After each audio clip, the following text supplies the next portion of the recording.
Dans un monde où les maladies font rage, où les difficultés s'amplifient de jour en jour, où nous n'avons plus d'espoir. En ce moment, chers frères et sœurs, je vous invite à lever vos yeux en haut, car c'est de là que notre secours viendra.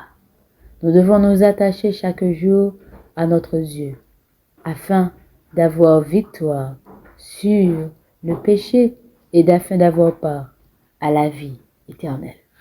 C'est sur ces mots que je souhaite à chacun de vous une cordiale bienvenue à notre programme de ce soir et déjà une bonne participation. Nous allons faire la lecture ensemble, trouvée dans Jérémie 8, verset 22. Jérémie 8, verset 22. Et nous lisons: N'y a-t-il point de baume en Galade? N'y a-t-il point de médecin? Pourquoi donc la guérison de la fille de mon peuple ne s'opère-t-elle pas?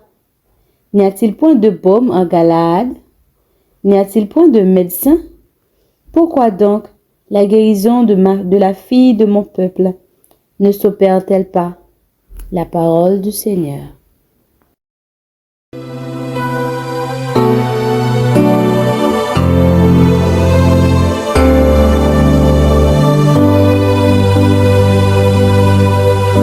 Je lève les yeux vers les montagnes. D'où me viendra le secours? Le secours me vient de l'Éternel, qui a fait les cieux et la terre.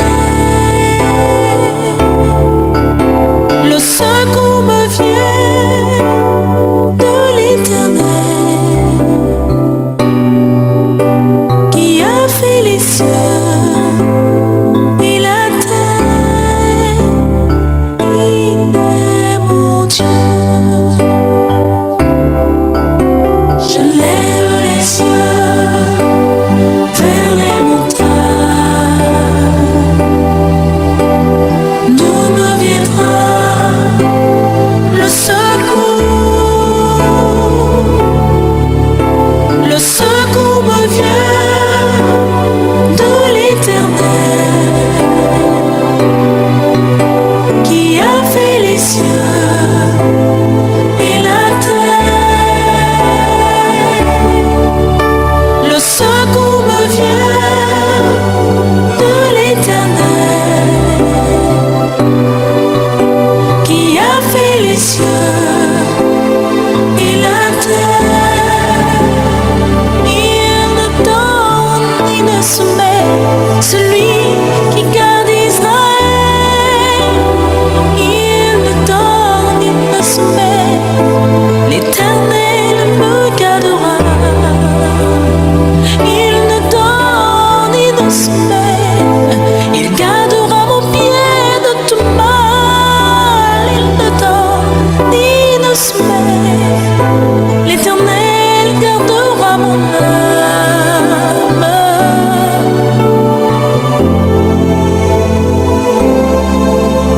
Je lève les yeux vers les montagnes. D'où me viendra le secours? Le secours me vient de l'Éternel, qui a fait les cieux et la terre.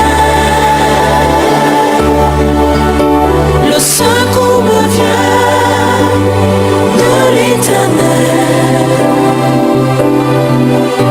qui a fait les cieux et la terre. Le secours me vient de l'Éternel, qui a fait les cieux et la terre. Le secours me vient de l'Éternel, l'Éternel des armées. qui a fait les cieux et la terre. Il est mon Dieu.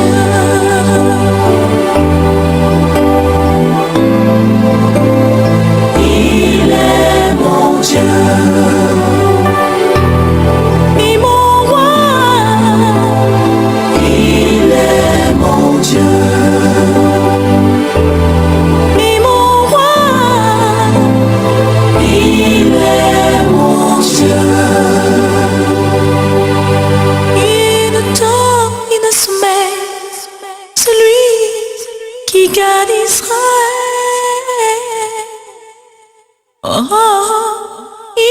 Bien-aimés, bonjour et bonsoir à tous. Donc, nous sommes arrivés à l'avant-dernière présentation de notre série. Donc, ce soir, je vais vous demander d'utiliser beaucoup de patience envers votre serviteur, puisque hier soir, nous avons éprouvé des problèmes, des difficultés techniques, le frère Hakim et moi. Donc, ce qui m'a mis en retard dans la présentation du message d'aujourd'hui, ce qui veut dire que presque la majorité des diapos dont je vais présenter, je dois les faire verbalement, de sorte que parce que je n'ai pas eu le temps de construire réellement des diapos en français, donc je vais traduire au fur et à mesure que j'arrive sur chacun de ces diapos. Donc je vais vous demander votre patience. Demain soir, puisqu'il nous reste 2 soirs, un soir en anglais et un soir en français, donc nous parlons de demain soir pour la dernière partie en français.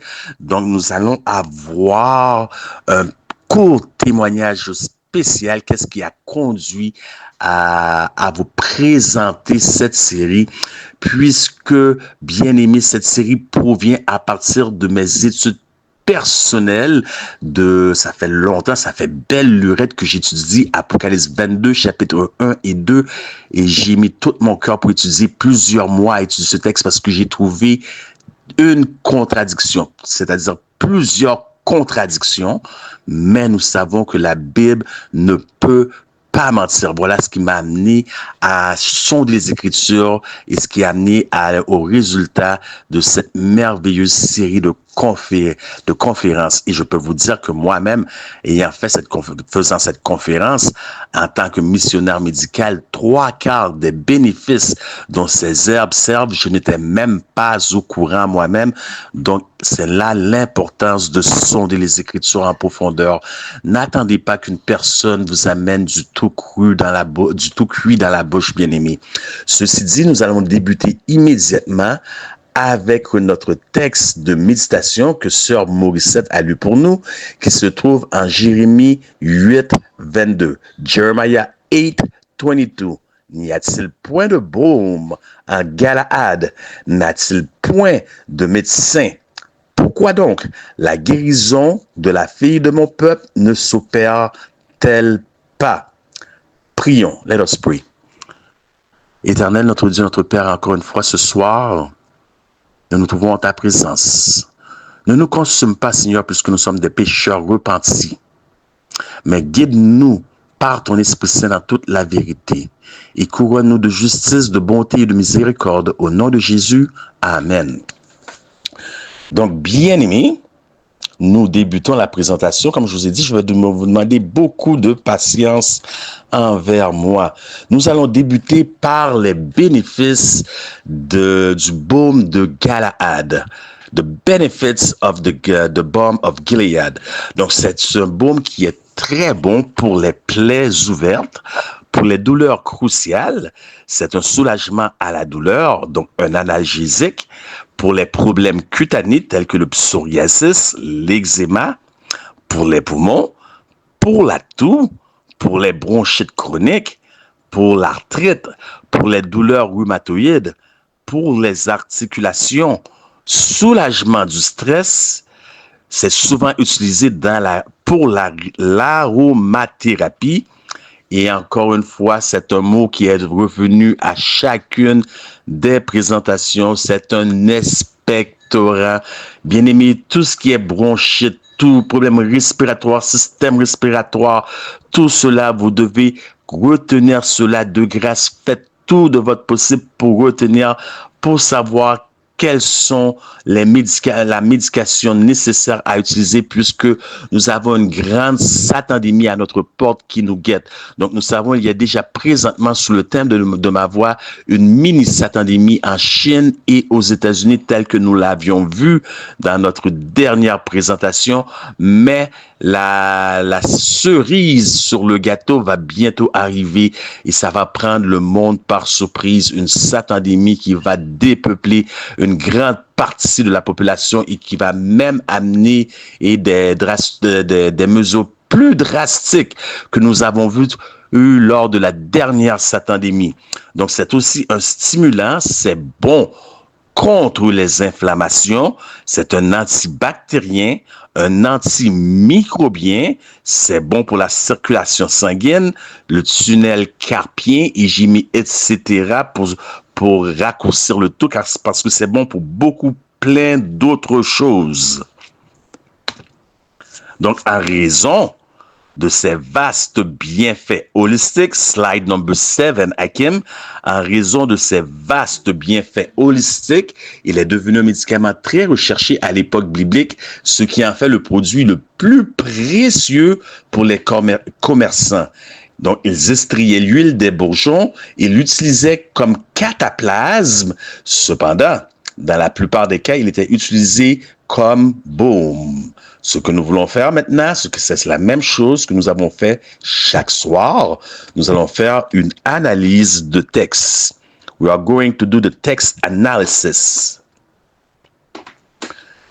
Donc, pour commencer, pour bien comprendre de quoi il est question, pourquoi l'Éternel pose cette question à Jérémie, nous devons nous tourner vers un autre prophète que nous trouvons en Ésaïe chapitre 1, Isaiah chapter 1.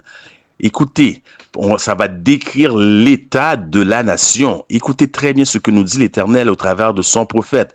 Cieux, écoutez, terre, prête l'oreille, car l'Éternel parle. J'ai nourri et élevé des enfants, mais ils se sont révoltés contre moi. Écoutez très bien, vous allez voir dans quel état est la nation. Le bœuf connaît son possesseur et l'âne la crèche de son maître. Israël ne connaît rien.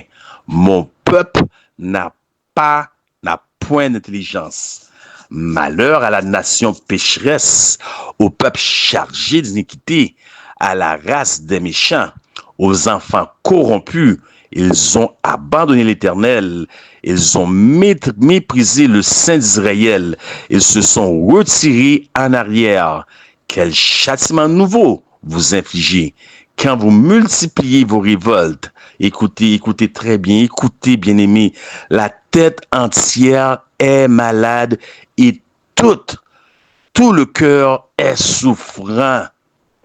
De la plante des pieds jusqu'à la tête, rien n'est en bon état. Ce sont que des blessures, contusions, des plaies vives, en d'autres mots, des plaies purulentes, de la putréfaction qu'il y a dans ce corps. Rien n'est sain, rien n'est bon. Regardez dans quel état se trouve le peuple. Voyons-nous une différence aujourd'hui? C'est une question rhétorique. Levez votre conscience et non votre main. Qui n'ont été ni pensés, ni bandés, ni adoucis par l'huile. Maintenant, bien-aimés, ce que vous devez savoir, c'est que le baume de Galaad est trouvé dans diverses locations dans le monde. Il nous provient du peuplier. Toutefois, le vrai baume de Galaad, tel que lu par notre servante, Sœur Morissette, le vrai baume de Galaad était trouvé uniquement dans les temps bibliques en Afrique et au Moyen-Orient. Ce baume pouvait guérir presque toutes les maladies connues de l'époque, ce qui en faisait un médicament très recherché et un médicament qui était très cher parce à cause de tout cela, il était très recherché et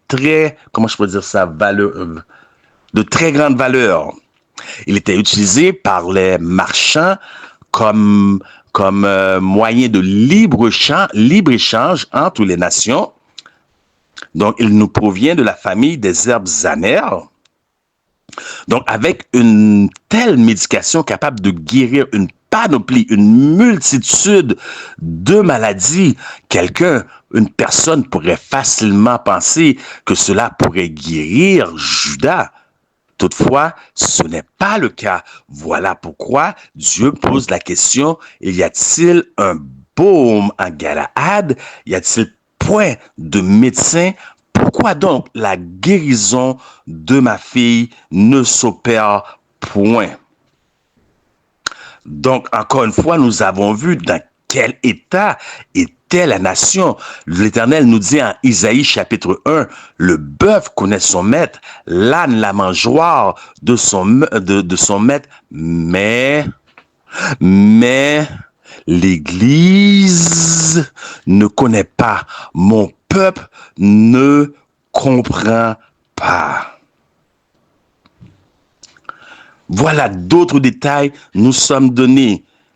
Jeremiah chapter 2 verse 21. Jérémie chapitre 2 verset 21.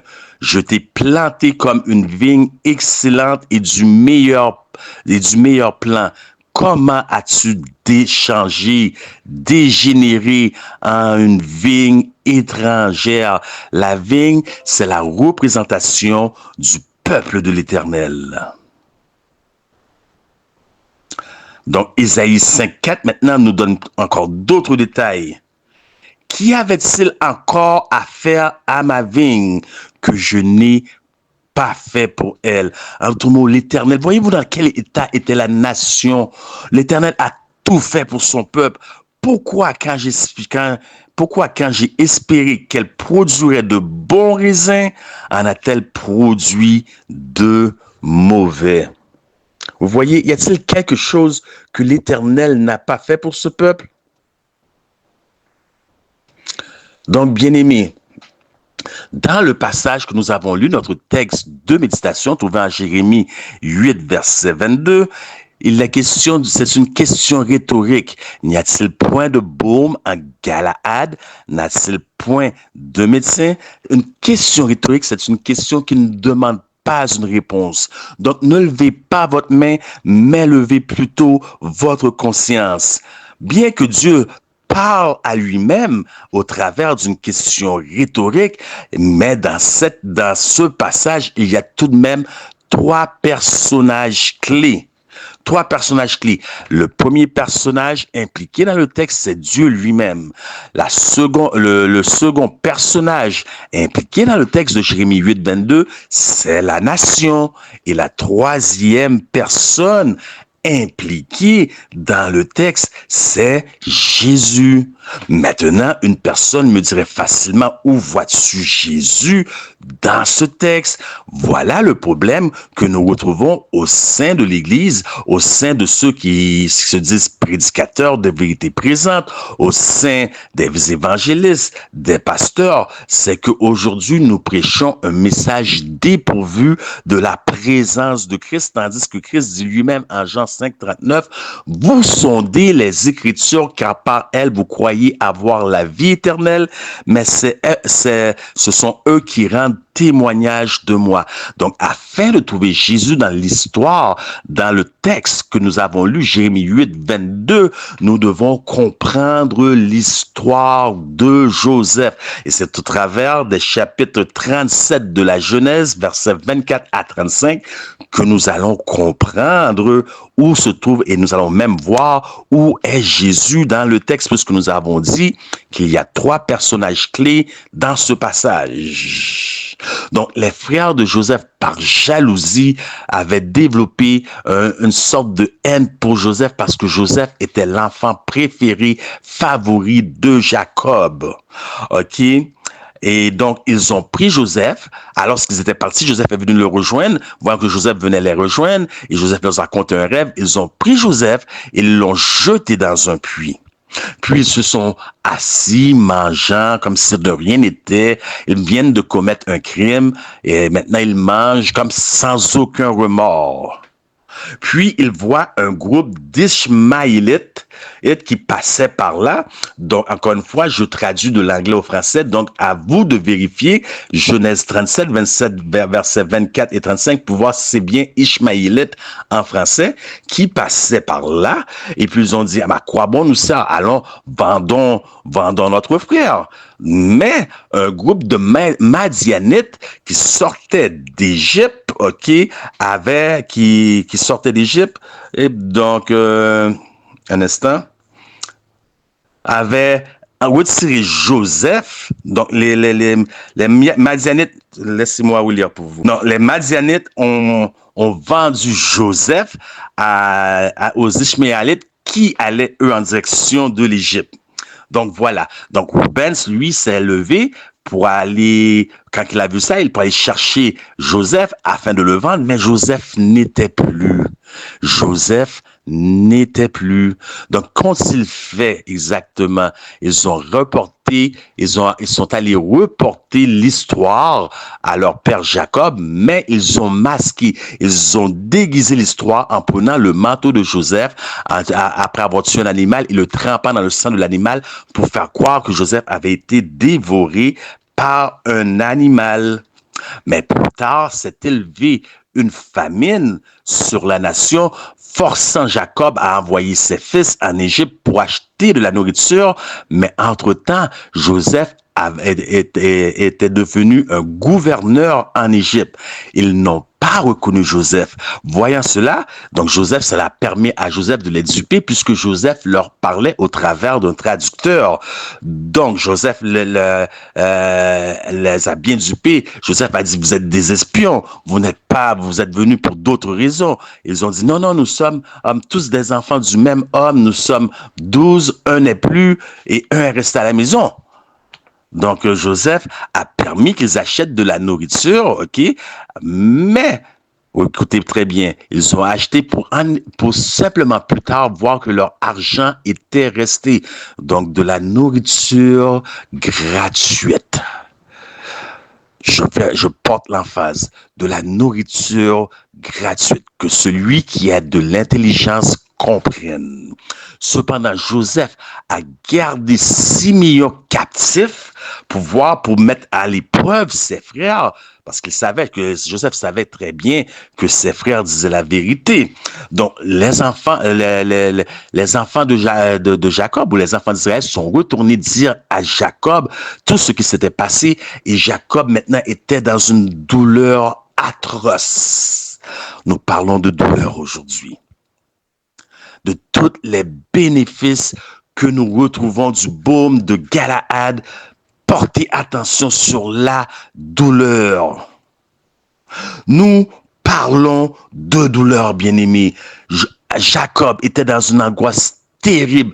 Rien ne pouvait le consoler. Jadis, il perdit un fils, selon ce qu'il croyait, Joseph, ne sachant pas que Joseph est toujours en vie. Et maintenant, Siméon est resté.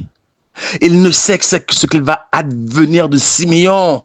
Voyant la douleur de Jacob, Reuben se leva et dit à son père Jacob, laisse-nous partir avec Benjamin. C'est la demande du gouverneur d'Égypte pour voir que nous ne sommes pas des espions. Et c'est uniquement alors qu'il va relâcher Siméon. Laisse-nous partir avec Siméon. Je vais revenir et je reviendrai et avec Siméon. Laisse-nous partir avec Benjamin. Je vais revenir et avec Siméon et avec Jacob. Et cela, je mets mes 2 enfants en jeu. En d'autres mots, Reuben est prêt à faire un pledge, comment je pourrais dire ça? À faire vœu de ces 2 enfants. Si je ne reviens pas, prends mes enfants, fais ce que tu veux de mes enfants, enlève-leur la vie, je mets mes enfants en ligne. Pour cela, fais-moi confiance, Jacob. Mais Jacob refusa la requête de Reuben. Maintenant, Judas se leva. Et Judas fit la même requête à son père Jacob. Et là, sans aucun doute, sans crainte, Jacob accepta la demande de Judas. Laissez-moi vous dire qu'aujourd'hui, je vous suggère qu'aujourd'hui, bien-aimés, que Jésus est le sceptre de Judas. Jésus est le lion de Judas. Commencez-vous à voir l'histoire de Jésus, où se trouve Jésus dans l'histoire? Cependant, Jacob avait prévu un plan B. Un plan B au cas où, juste au cas où cela ne fonctionnerait pas. Il allait envoyer quelque chose qui a tellement de valeur que que cela tournerait l'attention du gouverneur qui était son fils Jacob, encore une fois qu'il ne savait pas encore, de l'otage, pour focuser uniquement sur ce cadeau. Quel était le cadeau que Jacob allait envoyer par les mains de ses fils? Le baume de Galaad. Voyez-vous à quel point ce produit était rempli de valeur. Voyez-vous à quel point ce produit était recherché par tous. Ce produit était sans égal. Il allait envoyer un baume de Galaad. Je vous suggère qu'aujourd'hui, lorsque vous lisez Jérémie 8:22, que lorsque l'Éternel parle, y a-t-il point de baume en Galaad? N'y a-t-il point de médecin? L'Éternel ne se réfère pas à un baume comme tel, ni au baume de Galaad, et l'Éternel n'est pas en train de se questionner pour savoir où trouver un médecin en Galaad. L'Éternel, ce qu'il veut faire, ce qu'il annonce, c'est qu'il, sachant que il va bientôt être le temps que son fils vienne. L'Éternel nous dit, je vais donner un cadeau précieux, quelque chose qui soit et le baume et le médecin. Donc Jésus est à la fois le baume et le médecin. Comprenez-vous pourquoi il y a une troisième personne impliquée dans ce texte? Pourquoi? Pourquoi, bien-aimés? Laissez-moi vous dire pourquoi. Parce que l'arbre, le peuplier comme tel, on devrait, les gens prenaient un outil, un instrument contendant et devraient frapper sur l'arbre, ok? Ils devaient frapper sur l'arbre. Et lorsqu'il frappait sur l'arbre, sortait de l'arbre un liquide, c'est la résine. C'est avec cette résine-là qu'on faisait le baume. Est-ce que vous comprenez? Jésus, c'est l'arbre comme tel. Jésus, on devait frapper, on a frappé sur Jésus. Et c'est par ses meurtrissures que nous sommes guéris. C'est par son sang que nous sommes sauvés. Il y a tous ceux qui l'ont reçu. Il a donné le pouvoir de devenir des enfants de Dieu. Cependant, le texte qui dit, il y a tous ceux qui l'ont reçu, il a donné le pouvoir de devenir des enfants de Dieu. Ce texte est pas bien traduit. Le mot pouvoir ou la puissance, c'est traduit comme pouvoir, mais dans le grec original, il est traduit par dunamis, qui ne veut pas dire ni force, ni puissance. Il a donné le pouvoir, excusez, qui ne veut pas dire ni pouvoir, ni puissance, parce que le texte dit qu'il a donné le pouvoir de devenir enfant de Dieu. Ce mot est traduit, le mot dunamis est traduit par explosion. Explosion. Que veux-je dire par le mot explosion, bien-aimé? Donc, nous allons poursuivre. C'est que s'il y a une partie de soccer qui se joue, ok? Il y a une partie de soccer qui se joue selon la nation, selon le continent, on appelle le soccer le football. Donc, il y a une partie de football qui se joue. La partie est serrée. C'est 0-0. Nous sommes dans la deuxième mi-temps. C'est 0-0. Puis, l'entraîneur fait rentrer sur le terrain des missionnaires médicaux. Il fait rentrer sur le terrain les missionnaires ministère de M3A, ministère des Trois Anges et message des Trois Anges, Medical Missionary, sur le terrain. Et à partir du moment que les missionnaires de M3A rentrent sur le terrain, il y a une explosion. Comprenez-vous qu'est-ce que le texte dit? À tous ceux qui l'ont reçu, il a donné le pouvoir de devenir des enfants de Dieu. Il y a une explosion. Nous ne gagnons pas la partie 1-0. Nous ne gagnons pas la partie 2-0, 3-0.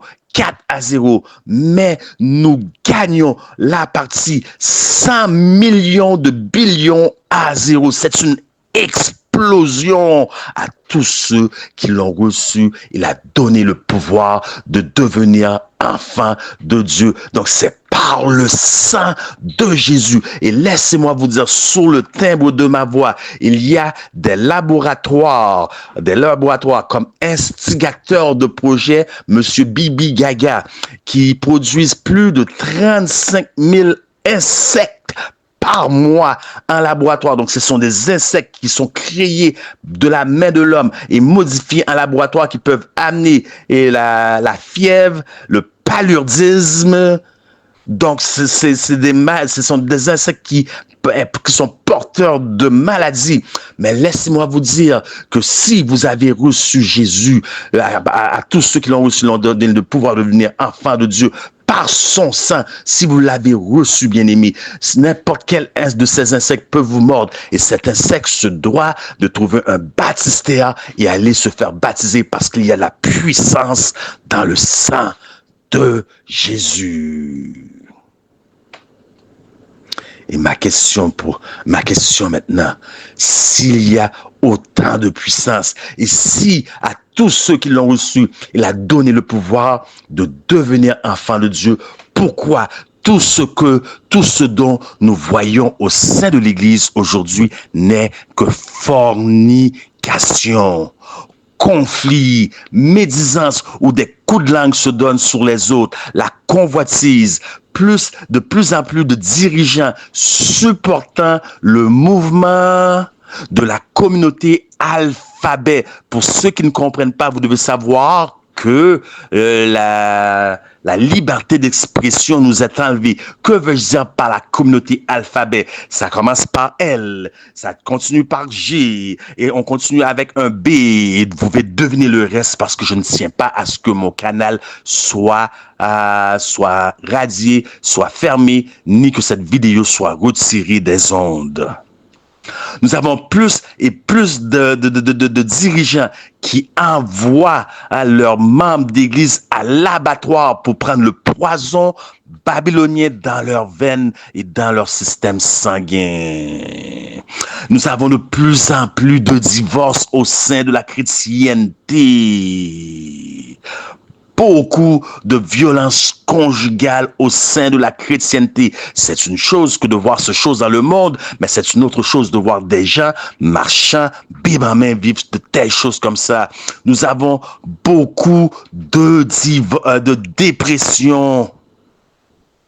De plus en plus de départ, un départ actif de la vraie doctrine, de nos doctrines originaux, rédigées en 1872 revues en 1889, des doctrines que nos pionniers ont chéri de tout leur cœur, qui sont complètement contradictoires aux doctrines que nous retrouvons aujourd'hui, dont beaucoup sont empruntés à l'Église universelle de Rome, à Tammuz, Semiramis, à Nimrod, de la tour de Babel, des doctrines de démons.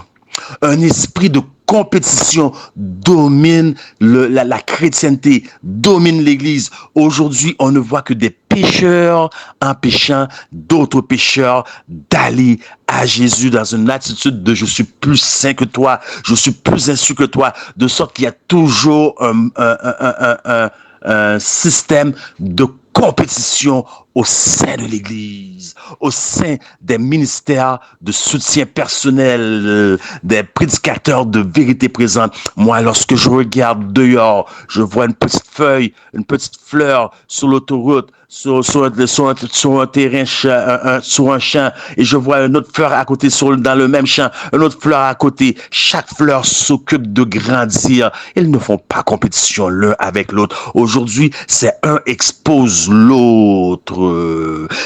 J'ai pas de problème. Je tiens à le dire. Ésaïe 58 nous le dit, crie à plein gosier et ne retire rien. Annonce à mon peuple ses transgressions, à la maison d'Israël ses iniquités. Je n'ai pas de problème. Mais lorsque l'évangile devient uniquement ce qui se passe, ce qui se fait, ce qui est mauvais, c'est juste ça. Et que Jésus n'est pas élevé. Il s'agit de l'esprit derrière la chose. Puisque j'ai vu, lorsque je parle d'esprit, j'ai vu des gens exposer des gens, faire des vidéos sur des gens. Mais lorsque c'était à leur tour, vous auriez dû leur voir. Vous auriez dû leur voir. Tout ce que nous voyons, c'est des prédicateurs de vérité présente qui font des détournements de fonds. Preuves à l'appui, reçus à l'appui, témoignages à l'appui, vidéos à l'appui, qui se marient peut-être X nombre de fois, des prédicateurs de vérité présente, croyez-moi, qui se marient et se divorcent, divorce, qui ont une multitude de mariages derrière eux. Preuves à l'appui, vidéos à l'appui. Les épouses de ces personnes, les différentes épouses de ces personnes sont venues témoigner. Et les gens continuent à regarder, à envoyer de l'argent. Voilà ce que nous voyons. Tout ce que nous voyons dans la chrétienté au sein de l'Église, ce sont des témoignages de doute. Maintenant, non seulement c'est le cas de l'Église, mais c'est aussi pire dans le monde séculier.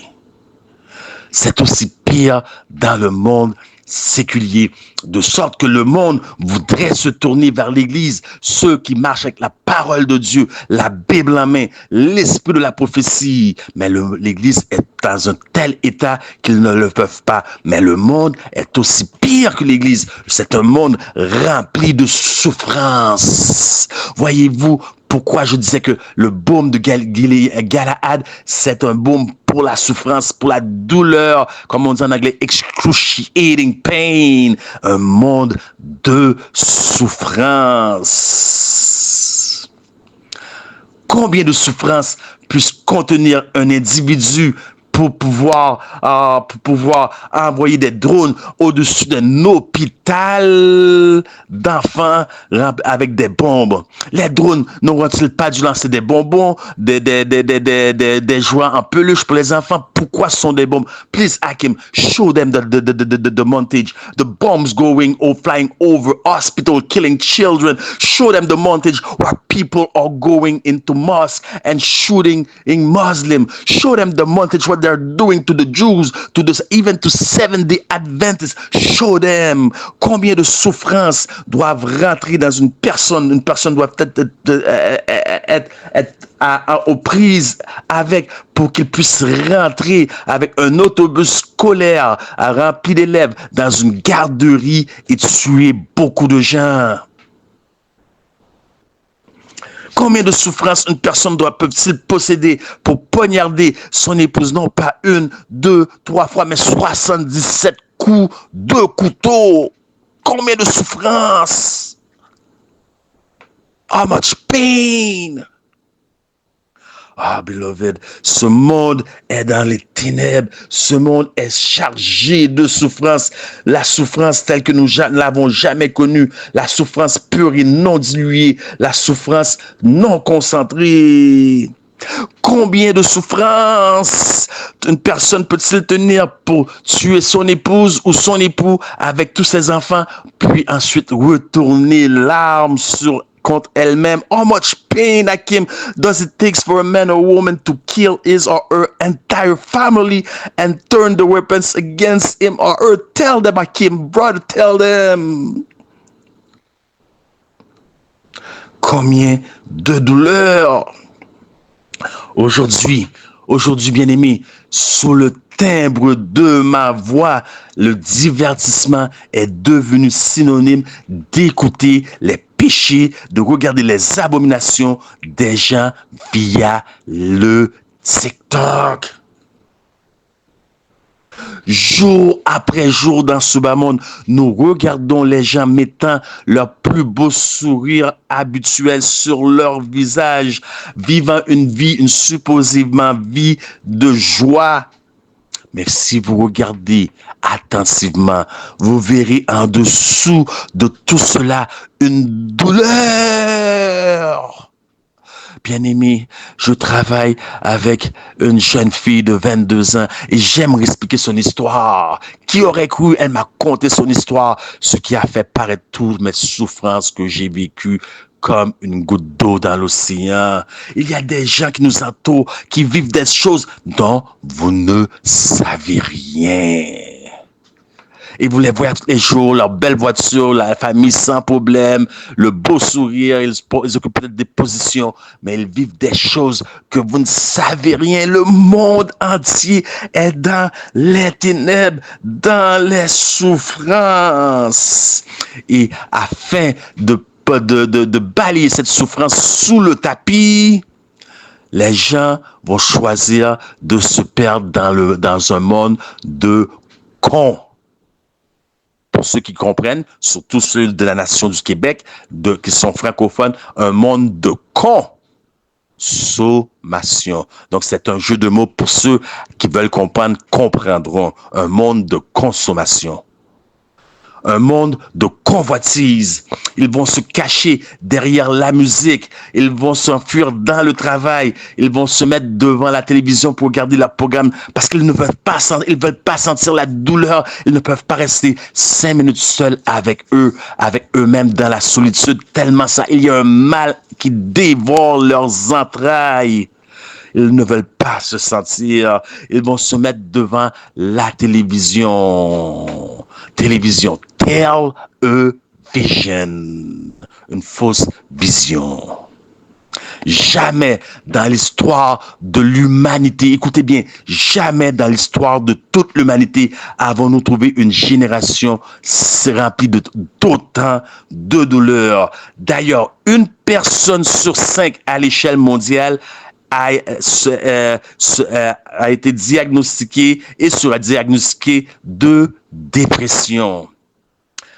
Parmi ceux diagnostiqués de dépression à l'échelle mondiale, 7000 annuellement vont se suicider. Et ça, lorsque nous parlons de 7000 qui se suicident, ce sont 7000 personnes qui ne sont pas vues, qui ne sont pas prises en charge sous médication par les médecins. Mais parmi ceux et celles qui sont pris sous médication par les médecins, que ce soit l'Effexor ou d'autres médicaments pour la dépression, il y a 3000 d'entre eux. Écoutez, il y avait 7000 annuellement, maintenant il y a 3000 mensuellement qui commettent le suicide. C'est plus que tout meurtre par homicide aux États-Unis mensuellement. À chaque mois, plus de 3000 vont se suicider. Y a-t-il un problème dans le système de Big PH et ça finit par Ma? Y a-t-il un problème dans ce système? Ah, bien-aimé, à vous de me le dire. Bien-aimé, le monde ne peut même pas se tourner vers l'Église, car l'Église est dans un état déplorable. Nous avons vu l'état de la plante des pieds jusqu'à la tête. Rien ne tient en place.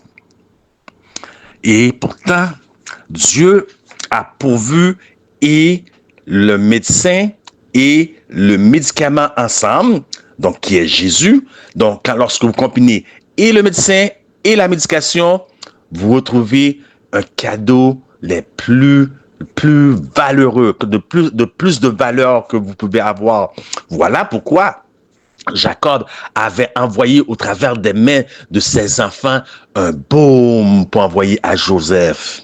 Alors, où est le problème? Dans le but de répondre à cette question, nous devons nous tourner vers les bénéfices du baume de Galaad. Nous avions vu tous les bénéfices du baume de Galaad, mais si nous devions résumer le tout en un seul bénéfice, ok, nous arriverons à un problème de circulation sanguine, ce qui nous amènerait à parler d'oxygène. Sans oxygène, il n'y aurait pas de vie sur la Terre. Et la première chose mentionnée dans la création, c'est le premier cadeau que Dieu a donné à l'homme. Quelle était donc cette chose? Donc, nous devons considérer Genèse 1, verset 2 qui nous dit « Et la terre était informe et vide, et les ténèbres se mouvaient au-dessus de la terre, et les ténèbres se trouvaient au-dessus de la surface de la terre, et l'Esprit de Dieu se mouvait sous les eaux. » Je reprends pour vous. Et l'esprit, écoutez très bien, écoutez si vous voulez, porter attention, c'est très important. Et l'esprit de, l'esprit de, non, je crois que vous n'avez pas compris. L'esprit de, le manteau de, la voiture de X, Y, Z. Est-ce que on parle d'un troisième Dieu ici? Est-ce qu'on parle d'un Dieu trinitaire ici? On dit l'esprit de, le crayon de Nicolas, le soulier de Chantal, l'esprit de Dieu se mouvait sur la surface des eaux. Et n'oubliez pas que je traduis direct de l'anglais au français. Donc, nous devons considérer dans la concordance, les concordances, comment ce mot est utilisé en hébreu. Qu'est-ce que signifie-t-il en hébreu? Donc, en hébreu, la vraie traduction, c'est Ruach. Ruach qui ne signifie pas un troisième Dieu trinitaire, tel que tous les gens disent, mais qui est traduit par esprit, vent ou souffle. Voilà ce que nous dit esprit, vent ou souffle. L'esprit de Dieu, le vent de Dieu, l'esprit de Dieu, le souffle de Dieu. Genèse 1, verset 2. Maintenant, que toute chose soit établie sur le témoignage de 2 ou de 3. Donc, nous ne devons pas nous arrêter uniquement sur Moïse, nous devons trouver un autre témoin. Allons voir s'il n'y a pas d'autre témoin. Oh, nous avons un témoin comme par hasard. David, Psaume 33, verset 6. Par la parole de l'Éternel, les cieux ont été faits et toute leur armée par le souffle. Le même mot que Genèse 1, 2. Par le souffle de sa bouche, c'est Ruach. Écoutez ce que nous dit. Et Dieu forma l'homme de la poussière de la terre. Il souffla dans ses nostrils, dans ses narines, le souffle. Ruach. Est-ce qu'il a soufflé un troisième Dieu? Ruach, le souffle de vie, et l'homme devint un être vivant. Jean 20, 22. Écoutez, on parle de souffle. Et quand il leur dit cela, il souffla sur eux et dit, recevez le Saint-Esprit. Recevez le Saint-Esprit.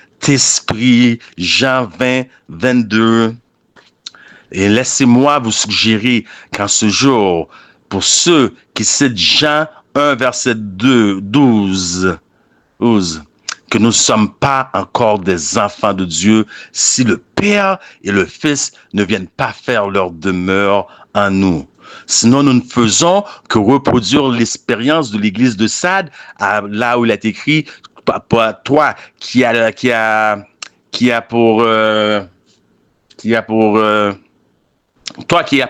pour nom d'être vivant, mais qui est mort. C'est Apocalypse 3, verset 1. Donc, allez voir verbatim parce que moi, je le traduis directement de l'anglais au français. Toi qui passes pour être vivant, mais qui est mort. En d'autres mots, il pense qu'il est vivant, mais il ne sait même pas qu'il est mort. Chers amis, bien-aimés, le sang de Jésus, c'est le vrai baume de Galaad pour un monde rempli de plaies purulentes, rempli de putréfaction, un monde en douleur et en souffrance. Et puisque nous-mêmes, en tant que membres d'Église, en tant que peuple de Dieu, nous sommes des vaisseaux percés, ok? Nous sommes des vaisseaux percés, nous perdons nous aussi beaucoup de sang et nous parlons de circulation sanguine et par rapport à la relation avec l'oxygène. Et nous savons que la vie de toute chair se situe où? Selon Lévitique, la vie de toute chair est dans le sang. Mais il y avait une autre personne aussi qui souffrait d'une perte de sang. Elle allait voir Jésus. C'était probablement une fibrome. Et très bientôt, nous allons avoir une série dans nos études hebdomadaires, une étude sur la fibrome. Donc, elle est allée voir Jésus. Elle a mis sa vie en risque parce qu'elle était cérémoniellement considérée impure. Elle a mis sa vie en risque. Avez-vous peur de mettre votre statut en risque? Ne savez-vous pas que votre adhésion à l'Église ne vous sauve pas? Ne savez-vous pas que votre nom dans le rôle de l'Église ou dans les livres de l'Église ne vous sauve pas, mais plutôt que dans le livre de vie de l'agneau? Elle a donc par la foi touché la queue de la robe de Jésus et sa foi l'a sauvé. Elle a dit, je ne vais même pas le déranger. Si je peux seulement toucher le queue de sa robe de Jésus, je serai guéri. Je vous pose la question aujourd'hui. Une femme n'est-elle pas la représentation de l'Église? Et si, oui, prophétiquement, la femme est la représentation de l'Église, je vous pose la question. L'Église saigne-t-elle? L'Église a-t-elle besoin d'avoir le toucher de la foi? Donc, c'est seulement une Église qui possède cette douleur, qui a le toucher de la foi, le toucher de la foi qui touche la queue de la robe de Jésus. C'est seulement une telle Église qui peut être un baume de Galaad pour un monde en souffrance. Écoutez ce que nous dit la servante du Seigneur. Hakim, please put that quote on the screen. I saw that if the church had always retained a peculiar holy character, the power of the Holy Spirit which was imparted to the disciple would still be with her. The sick would be healed, devils would be cast out, and she would be a mighty terror to her enemy. J'ai vu que si l'Église avait gardé son caractère péculier et ce caractère saint, la puissance du Saint-Esprit serait sur elle. Les malades seraient guéris, qu'elle nous dit. Les démons chassés. Elle serait une puissante terreur pour ses ennemis. In order to be purified and remain pure, afin d'être purifié et de rester pur, Seventh-day Adventists must have the Holy Spirit in their hearts and in their home. Les Adventistes du 7e jour doivent avoir le Saint-Esprit dans leur cœur et dans leur foyer. The Lord has given me light that when the Israel of today would humble themselves before him and cleanse the soul temple of all defilement, he will hear their prayers in behalf of the sick and will bless in the use of his remedies for disease.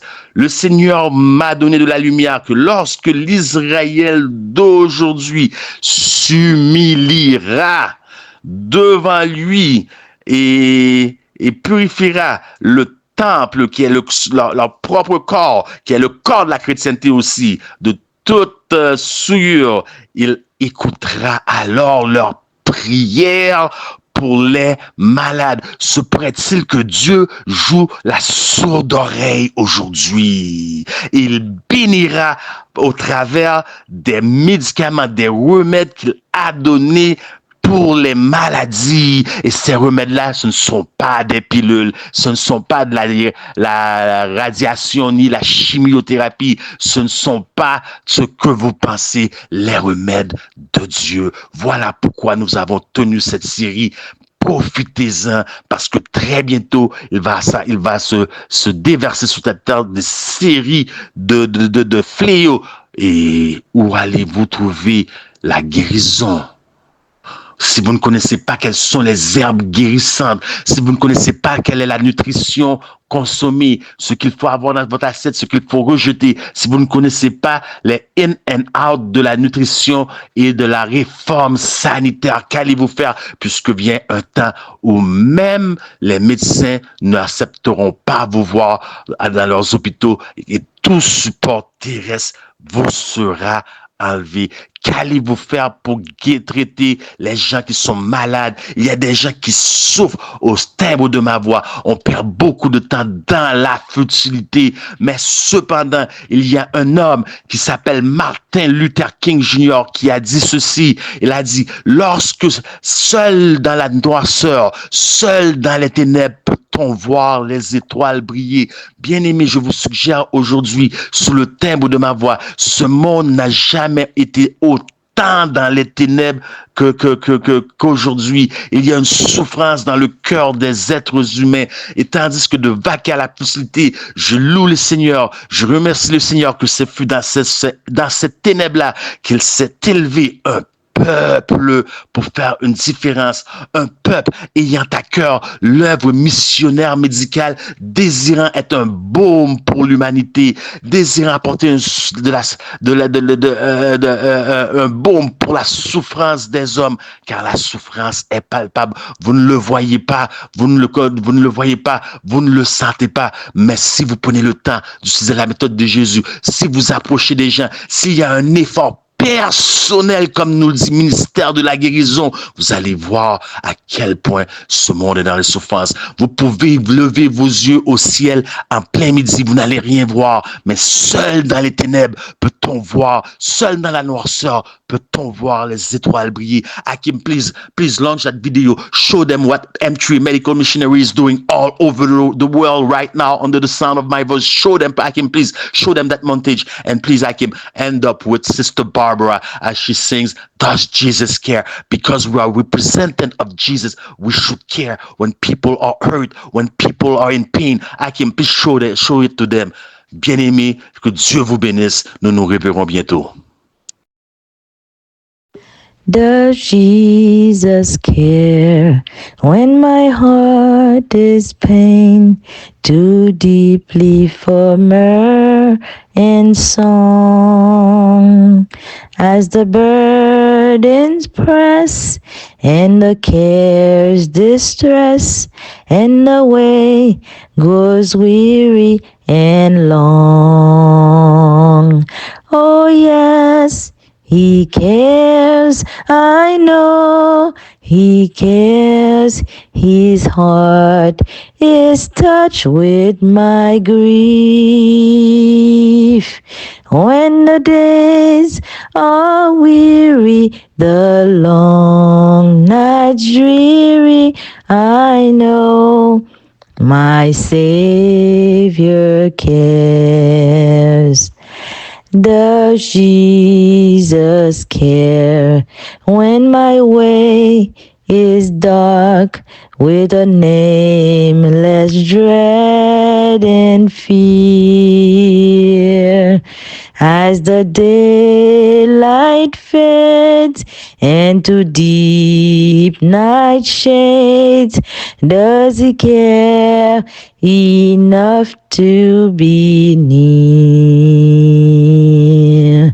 Oh yes, He cares, I know He cares. His heart is touched with my grief.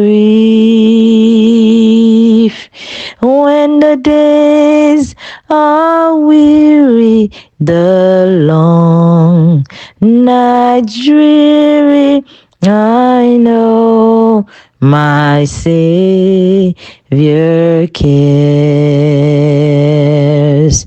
The Jesus care when I've said goodbye to the dearest on earth to me.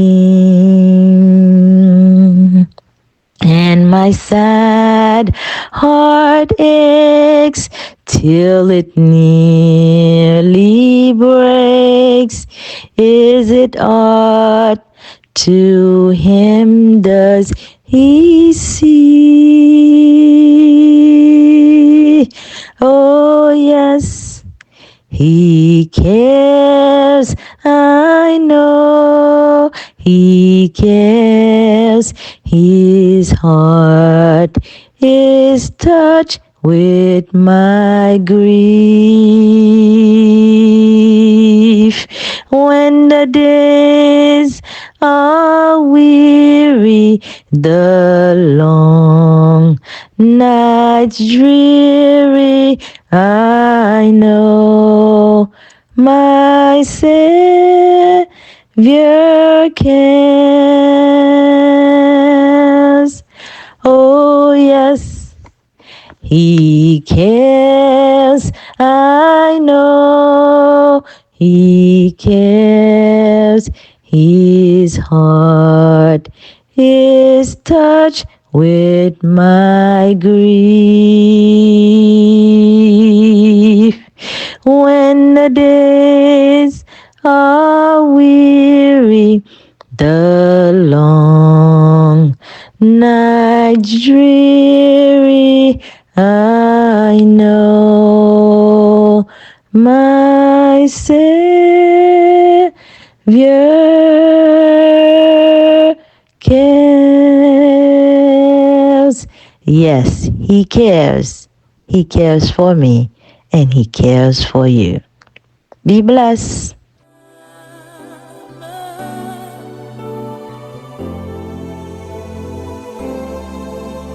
Je lève les yeux